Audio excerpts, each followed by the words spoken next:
Doors open that wouldn't. Things come in the mail that shouldn't. Coincidences occur that shan't. Contacts are made that can't. Opportunities happen that won't. And then people do things that they don't. And in spite of all the impossible, I find that it's God's plan that's working, not mine. Today's video is titled The Motivation of Judas. Now, Judas Iscariot was used by God to accomplish the task of Jesus becoming the sacrifice for humanity. I mean, there's no need to play the what-if game. He did what he did. But have you ever wondered why Judas Iscariot did that? I mean, was it only greed? Maybe, but I think there might be something deeper. I mean, we're talking about only 5 weeks worth of pay, 30 pieces of silver. I mean, he was the treasurer for Jesus, 12 apostles, more than 100 disciples who were constantly following Jesus. I mean, surely this guy would have been able to take the entire treasury and get out of there. But that's not what he did. I mean, I don't fail to recognize the significance of 30 pieces of silver. I mean, that's the price that you would pay some guy if their slave died, right? And that's what he got. But it seems that when he went to inquire with Jewish leadership about how much he would be given, he already had in mind that he was going to turn Jesus over. I mean, the Jewish hierarchy, they really wanted Jesus dead. I mean, badly. So I think he could have negotiated his way more money. He could have negotiated hundreds of pieces of silver, I'm sure, no doubt about it. So I really don't think that greed was the only thing. Certainly, Satan entered his heart.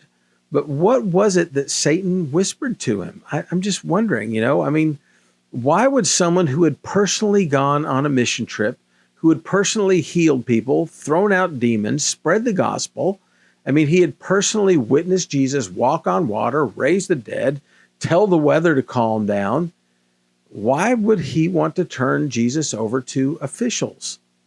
I mean, what did Jesus do or not do that made Judas pursue the end of Jesus's peaceful ministry? I think that greed absolutely had a part in it. I mean, he did steal from the treasury. But I'm skeptical that that is the only motivation, especially when the consequences would be so public in nature. I mean, everybody knew that he's the one who turned Jesus over.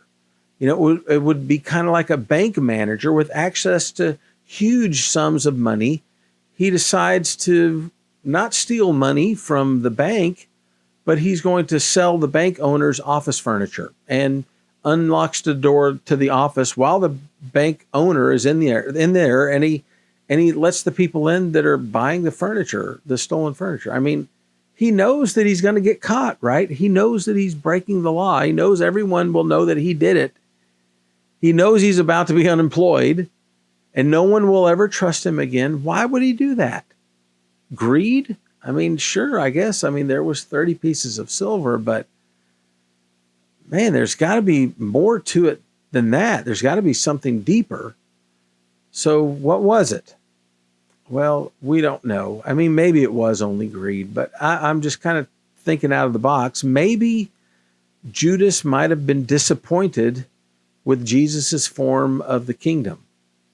I mean, he knew that Jesus was the Messiah, absolutely, but I think he was just like the other apostles. I mean, he thought the Messiah was going to violently and physically restore the nation of Israel to prominence by dominating the world. And Jesus came into Jerusalem to the cheers of thousands. It's Palm Sunday. People thought that the revolution was about to begin. And then nothing happens. This trip to Jerusalem was supposed to inaugurate the rebellion against Rome and establish Jesus as the conquering king. I mean, they were ready to crown him king, but no talk of war, no talk of strategy, no whipping people into a battle frenzy. Maybe Judas just concluded that if Jesus the Messiah was going to overthrow the bonds that Israel was facing and being subjected to by Rome, maybe Jesus needed a little help in just, starting that war. And if Judas got a little money along the way, hey, maybe I'm sure all would be forgiven once Jesus was on the throne. And he might be even rewarded with way more than 30 pieces of silver for thinking up this brilliant plan, right? And maybe that's what Judas's plan was. So what could that have plan be? Now, this is me just thinking, there's no proof of this. Definitely, it's all just conjecture. But maybe this is what Judas thought. Judas might have thought, number one, conspire with the Jewish authorities to bring a small Roman army to arrest Jesus. Number two, once the authorities and these 600 Roman soldiers arrive to arrest Jesus, identify exactly who Jesus is with a kiss, and then just watch the fireworks start.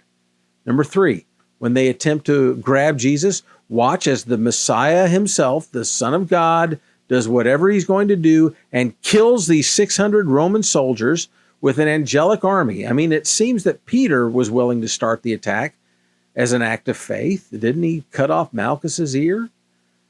Number four, with these 600 dead Roman soldiers killed via a miracle, just sit back and watch as hundreds of thousands of Jews join the Jesus army so they can not only escape the Roman oppression, they can replace Rome as the dominant power of the world. And then number five, watch Jesus be made king and proudly take a seat of prominence that Jesus has reserved for Judas Iscariot for thinking up this great plan. If that was the plan, and it is purely conjecture on my part that that was the plan, but if that was, the plan failed. I mean, seriously, failed big time. Jesus healed Malchus's ear instead of killing anybody. He acted the part of the sheep instead of the part of the lion. The crowds did not come to the rescue. They condemned him to death. Why did Jesus get condemned to death after being arrested? Why didn't the crowd say, that's going to be our king? Why? What happened? What would turn people so quickly against Jesus? I mean, he was really famous. Why would they turn against him? I think because he kept talking about a kingdom and backing it up, his legitimacy of being the Messiah with miracles. But when his entrance into Jerusalem didn't culminate with a revolution, it was easy to listen to the rulers who were calling for violence. That's what I think really happened. By the time the Jews were whipped into a crucifixion frenzy, they hated Jesus for disappointing them. They hated Jesus for his love and his lack of hate. They hated Jesus because he didn't deserve the honor that he had obtained over the last 3 years. They hated Jesus because he didn't deserve the freedom to walk around and talk about a kingdom, but never actually attempt to violently establish one. They didn't think that he deserved to live. But someone did deserve to live. Someone did deserve honor in the eyes of the Jews. Someone did deserve the freedom to establish a kingdom. Someone did deserve that, at least in the hearts and minds of these Jews in Jerusalem through 2,000 years ago. And so who was it that checked off all of those boxes that Jesus didn't check off? Well, it was the revolutionary who had already backed up his words with trying to violently start a war with the Romans. And his name was Barabbas. And so Pilate did what he was asked to do. He condemned the righteous man who had done nothing wrong, but who was not what the people expected or what they wanted, Jesus. And Pilate set free the sinner that the populace could identify with, Barabbas. Now, here's some food for thought before I share the application of this study in today's video. Just some food for thought. You ready? We have no idea what happened to Barabbas after he was released. Did you know that? We have no idea. Did he continue to lead a rebellion? Did he walk off into the sunset, into oblivion, never to be heard from again? Was he subsequently murdered for his crimes. Maybe he decided to follow Jesus. We just don't know. And I think that is appropriate because even in this seemingly unnecessary part of the story, I mean, who cares what the name of the guy is that traded places with Jesus? I mean, we aren't even given the name of the guy who was crucified next to Jesus and said, "Remember me when you come into your kingdom." But in spite of how meaningless that really is to the story, we are actually given the name Barabbas by every single gospel writer. Every single one of them name Barabbas by name. So why is that? This is just a little aside note from the actual application. So here we go. I think the answer is going to shock you. You see, Barabbas was mentioned 12 times in 11 verses, and his name literally means son of a father. Bar, son, Abbas, Abba, father, son of a father. His father was a mystery, not even mentioned by name. Bar Jonah is son of Jonah. Bar Simon is son of Simon. Barabbas is just son of a father. Barabbas was the child of a father. That's it. And that fact alone makes Barabbas important. It makes him special because the real life Barabbas, listen to this, the real life Barabbas is a type and shadow of you and me. He deserved to die for his crimes in the same way we deserve to die for our sins. And the death of Jesus in his place saved his life, just like the death of Jesus in our place saves our lives. But the question is now, knowing that Jesus died for us, what are we going to do about it? Barabbas, knowing that Jesus died for him, what did he do about it? It's kind of this open-ended question that all four gospel writers are saying, what are you going to do about it? Because just like Barabbas, we were all at some point the child of a father, and that father's name was Satan. Every single one of us were children of Satan at some point. But the death of Jesus has given us the same opportunity it gave to Barabbas. We can choose to accept the offer of God to no longer be the child of a father. We can become the adopted child of the Most High God and be transformed into the child of the Father.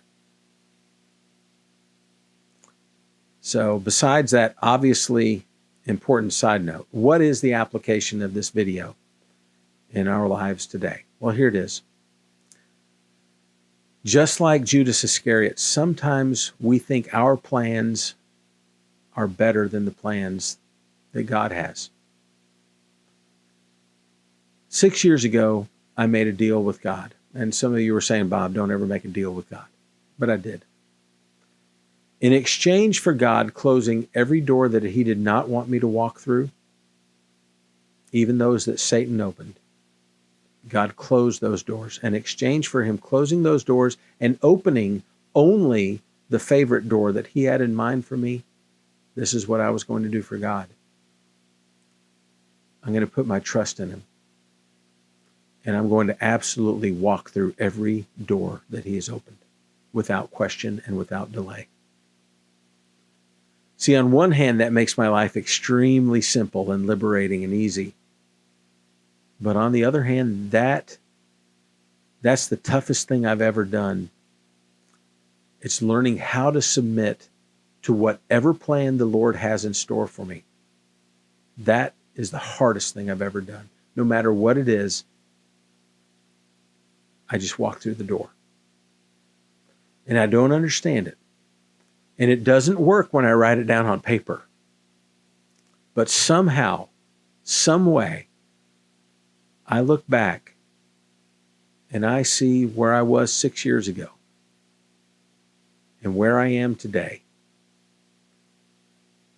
And God has opened every single door. And it's obvious in my life. And it can be obvious in your life too, if you just trust God's plan and not yours. I made a poem about this, and I think it kind of sums things up. It goes like this. Doors open that wouldn't. Things come in the mail that shouldn't. Coincidences occur that shan't. Contacts are made that can't. Opportunities happen that won't. And then people do things that they don't. And in spite of all the impossible, I find that it's God's plan that's working, not mine. I hope you enjoyed today's video. If you did, give it a thumbs up. Give it a subscription if you haven't subscribed to my channel yet. Subscribe. Ring the notification bell so you'll be notified of other videos in the future. Leave a comment, share the video, and I just appreciate you watching all the way to the end. I'm Bob Balch with the That's Jesus channel. Have a great day and be blessed.